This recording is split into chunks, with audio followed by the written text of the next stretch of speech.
Hello, Greetings we are Jana and Friedrich from Red King. working on PATOU, and this is the sixth episode where we want to talk about dialogues. Talking and speaking and Is our thing.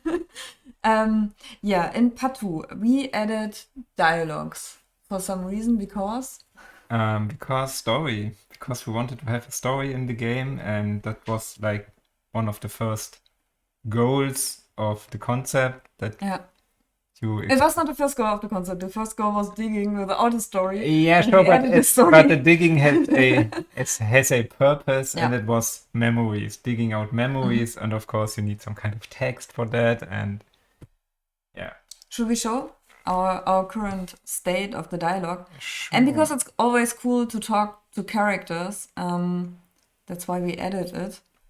And here's a dialogue with one of the main characters that you meet, the troll. And Right at the beginning. It's German right now, but that's not important yeah, it's for what we want to show. just about how the dialogue works, like with different cameras and the style, and that we want you to choose answers, and that there's really a ping pong between the two of you. And that system we actually took from our last game that we unfortunately abandoned. It was called Behind Stars and Under Hills. I Do you can want to show a rip little. open old wounds and show the stuff? Let's look at an old video where it's from the trailer, and it also shows a bit of the dialogue system, which uses actually the same technology. And also like that you could have like a dialogue between two characters Yeah. that would interact with each other by talking to you, and you could even buy stuff via dialogues or craft stuff via dialogues, or have different answers that leads to different outcome. That was really the main purpose of the main idea Right. in Behind Stars and Under Hills. And we had the system, and we just thought, even though PATOU is not that a big game, we thought it's really cool to interact with characters and to bring that back in. And we had help with the design. Patrick, aka Norimo, who's working with us, Yeah. designed not that. Where do I have it? Designed brought in some ideas how to design the new dialogues. And he had this idea that like behind the main character's speech bubble, that there is like a sky. Right, and it would it's twinkling. He even wrote a shader for it with a lot of layers and a little cloud, and also thought of how the character Could answer how that looks. right, how Kit, our main protagonist, can answer, and that would be on the right side here.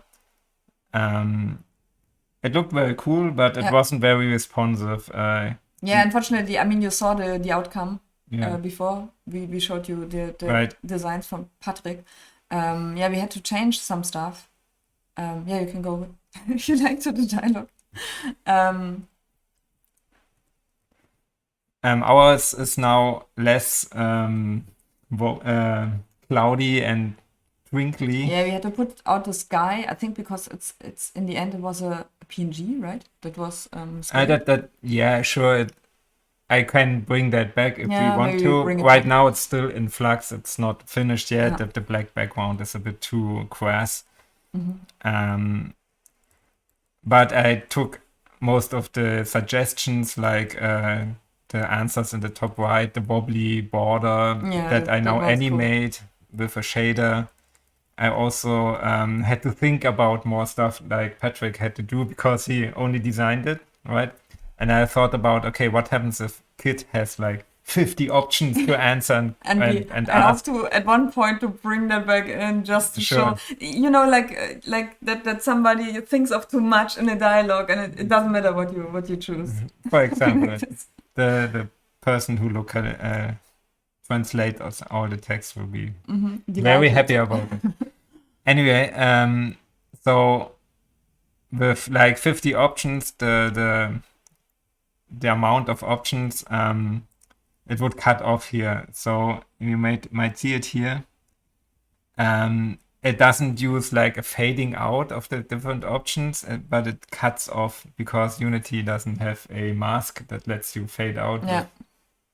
But It's I think it fits much better. First, you also use that in the main dialogue in the Yeah. bottom, the same style. So why not use it there again? And also gradients, they often add like a patchy look, like too much details. right. It's really a good solution, I think. I hope. Tell us if you like it. Yeah, so that's the current state of the dialogues, and we have two kind of dialogues. We have Right. this is with the main character, like we have a couple of main characters that tell the story, and there are also I'm using a debug key here. It's not really in the game it's that you the can flag. secret superpower of the character. And then there are minor characters like those ghosts that you can just find in the world, and they just say some funny stuff. And to underline their I mean floaty and temporary business, it's the dialogue is a bit different just by making their text only over their head. Yeah. It's like a speech bubble. Kid can still answer stuff and ask stuff, but the text by the characters is over their head. Yeah. So most often they vanish. Yeah, so it's really fun to work with the system, and it's done with a dialogue editor you created That's right. back then for Behind Stars. It existed back then too, and you talk about it. Yeah, sure. It was made for Behind Stars, right? I even added it into the game, so you could like press a key at the beginning of the main menu and get directly into this editor. Now it's a standalone program. I pulled everything out of Behind Stars, or rather, I took Behind Stars and removed everything Behind Stars, and now it's only the editor. And I made a new version, which looks hopefully a bit nicer. Hopefully commercial soon. So with a free version everybody can use, but also a version that that is more you can extend with more node types. Yeah. Because it's a node-based editor. And here you see how the dialogue of the troll that we just saw looks.